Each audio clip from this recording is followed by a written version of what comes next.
নমস্কার বন্ধুরা, জ্যোৎস্না রীতিকথায় আরেকটি নতুন পর্বে তোমাদের সকলকে স্বাগত জানাই। বন্ধুরা, সামনেই তো আসছে অক্ষয় তৃতীয়া। এই অক্ষয় তৃতীয়ার দিন কোন কাজগুলো একেবারেই করবে না, যার ফলে মা লক্ষ্মী রুষ্ট হবে, তা আজকের পর্বে আমরা জানবো। ভালো লাগলে অবশ্যই শেয়ার করে দিও, লাইক করে দিও, আর পাশে রাখা বেল আইকনটিকে প্রেস করে রেখো, যাতে পরবর্তী ভিডিও নোটিফিকেশন সবার আগে তোমাদের কাছে চলে যেতে পারে।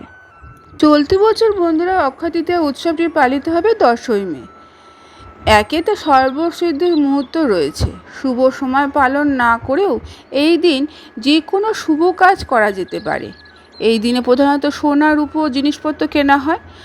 যারা কিনতে না পারবে বাড়ির যে কোনো জিনিস এই দিন কিনতে পারেন, তাতে মা লক্ষ্মী প্রসন্ন হবে। এই অক্ষয় তৃতীয়াটি বৈশাখ মাসের শুক্লপক্ষে পালিত হয় এবং শুরু হচ্ছে 10ই মে 2024 ভোর 4:07 থেকে এবং শেষ হবে 11ই মে রাত 2:50। এমন পরিস্থিতিতে আগামী 10ই মে শুক্রবার পালিত হচ্ছে অক্ষয় তৃতীয়া উৎসবটি। অক্ষয় তৃতীয়ার পুজোর শুভ সময় হবে সকাল 5:33 থেকে দুপুর 12:18 পর্যন্ত। অক্ষয় তৃতীয়ার দিন কয়েকটি বিশেষ কাজ যেগুলো মাথায় রাখা দরকার, যেগুলো করলে মা লক্ষ্মী আশীর্বাদ সর্বদা মাথায় থাকবে, এবং এমন কতগুলো কাজ আছে যেগুলো না করলে মা লক্ষ্মী রুষ্ট হবে। হিন্দু বিশ্বাস অনুসারে দেবী লক্ষ্মী ঝাড়ুতে থাকে বলে বিশ্বাস করা হয়, তাই সন্ধ্যের পর কখনো বাড়িতে ঝাড়ু দেবেন না, কারণ এটি শুভ লক্ষণ হিসেবে বিবেচিত হয় না। এমন অবস্থায় অক্ষয় তৃতীয়ার দিনও সন্ধ্যার পর ঝাড়ু দেবে না। এই দিন বিতর্ক করা উচিত নয়, অর্থাৎ কারোর সঙ্গে তর্ক বিতর্ক করবে না। তাছাড়া নারী বা প্রবীণদের অপমানও করবে না।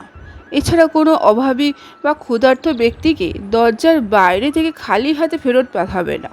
যতটা সামর্থ্য অনুযায়ী তাকে সাহায্য করবে। আপনি যদি চান দেবী লক্ষ্মী আপনার বাড়িতে আসেন, তাহলে অক্ষয় তৃতীয়ার দিন সন্ধ্যায় আপনি বাড়ির দরজায় বা দোরগোড়ায় একটি প্রদীপ জ্বালিয়ে রাখুন। এছাড়া আপনার দরজায় অশোক পাতা দিয়ে তৈরি একটি মালা লাগাতে ভুলবেন না। এটি লাগালে মা লক্ষ্মী সহজে আপনার ঘরে প্রবেশ করবে। আজকের পর্বটি এখানে শেষ করলাম। আরেকটি পর্ব নিয়ে তোমাদের কাছে পরবর্তী সময়ে আবার হাজির হয়ে যাব। ততক্ষণ তোমরা ভালো থাকো, অপরকে ভালো রাখতে সাহায্য করো।